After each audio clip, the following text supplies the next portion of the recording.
Greetings, Ani, Bojo, Kwekwe, Tanzi, Scano.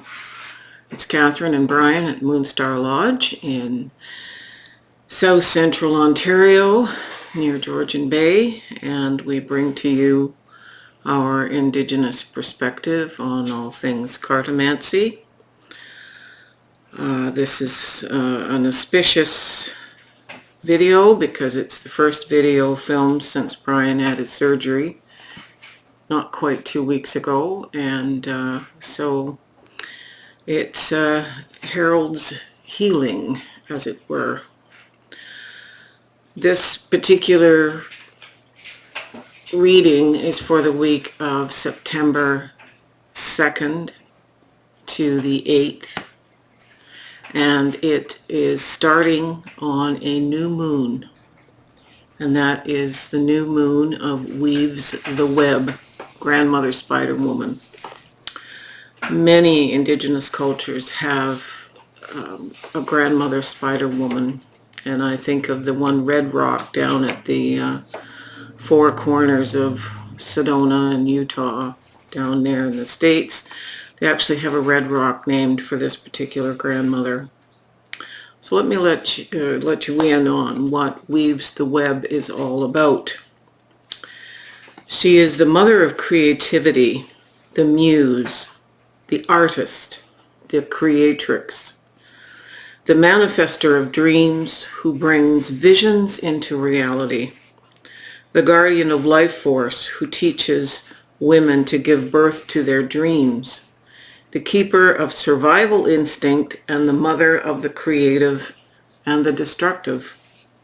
She teaches us how to use our desire to create and bring our dreams into tangible forms, how to tap life force using energy to build, change, or manifest our needs, how to manifest our visions and give them life through our actions and artistic talents, how to create new from old, and how to destroy the limitations to creativity. She teaches us how to work with the truth. One of the stories that I was taught many years ago is that Grandmother Spider Woman, as she sits and spins her web, she reaches out and touches the thread to the crown chakra of each and everything on the planet. And as she spins, she's weaving a web that embraces all of life. And what I do on my little part of the web, the energy, the vibration I put, it's like a piano string. It's going to vibrate out and touch other people. So it's my choice and my responsibility to send out the highest vibration I possibly can to lift up my little part of the sacred web.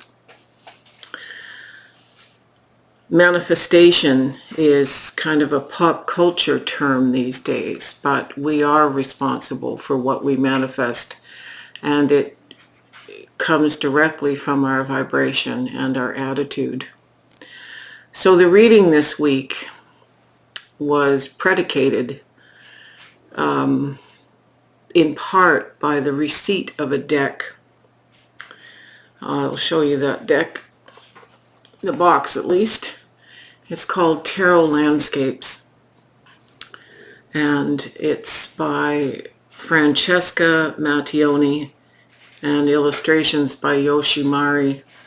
It's a beautiful deck. I had ordered it some months ago and never got it. It got lost in the mail. And so one of my Medewawan sisters, Denise, gifted it to me, and I treasure it. It's a beautiful thing. Highly recommended. So that's our principal tarot. Then, because this is a deck that has only landscape visions and animals, no people, I evolved this reading into being animals only. So we have the Blue Cat Tarot. Well, I have to have the marigolds. Okay, so the ancestors by default. The Shaman's Dream Oracle, which has a lot of animal totems in it.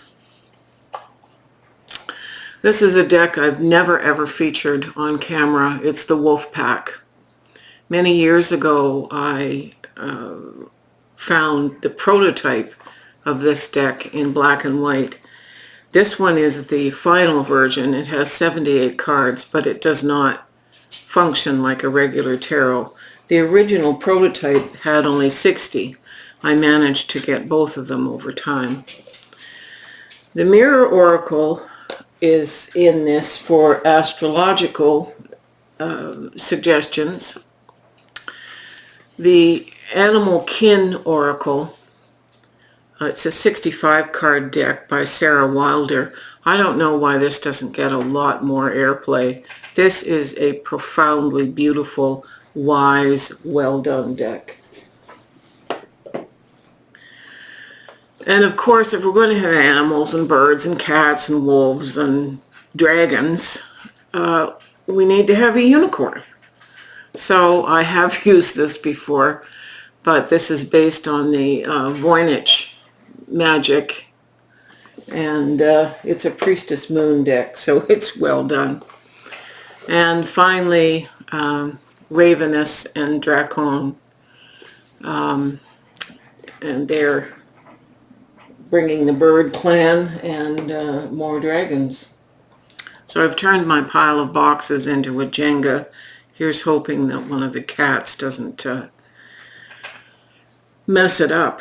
So this is a very clear and precise reading. I was astonished. I normally look at the cards and have to ask Spirit for a really fast download, but this is so clear. It's almost scary clear. So let's go to the cards. So here are the tarot landscapes, 7 cards for the week. So that's our tarot. And then they're clarified. Some of these are, as I pointed out, tarot decks, and some are not. And this is our astrological destiny, if you will, or objective. So we start out with this beautiful owl who is the Queen of Swords. We know the Queen historically was a mature woman, usually a widow, and she used her sword to cut through the crap.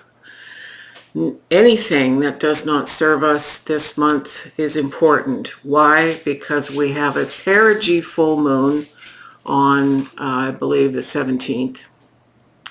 And that's not only the perigee or the close moon, the big full moon, but it's also an eclipse. So this is an important month for clarifying our values and our objectives and making things really clear and easy for ourselves. So there she is, and she's clarified by the lay of the land. Ancestral wisdom is the point of this. This figure is on top of a promontory with a full moon lighting up everything around. You can see 360 degrees. That's what she's bringing us. But she's telling us that we need some ancestors and support. So our new moon rituals should include some connection with our ancestral lineage, and going way back, seeing them for what they are and bringing them forward with their gifts and skills to advise us what to get rid of and help us see clearly. So the rest of this was almost pentacles and wands.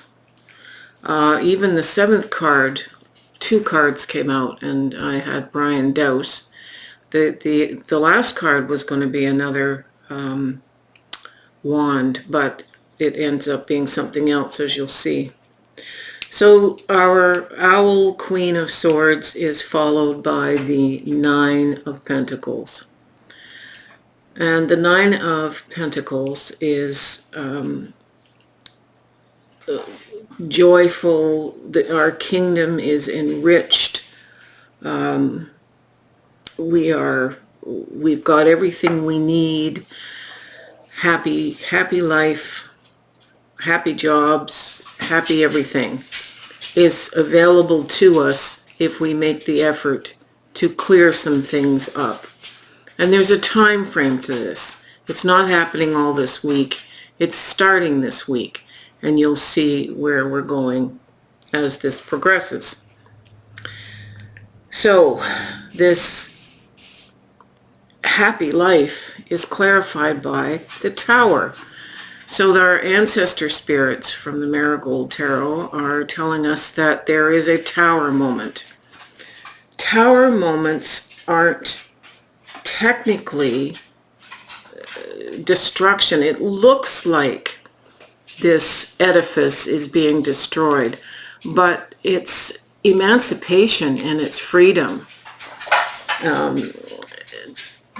It's about releasing us. We are free. So there's a lot of evolutionary change that's been made around the Tower. It originally was called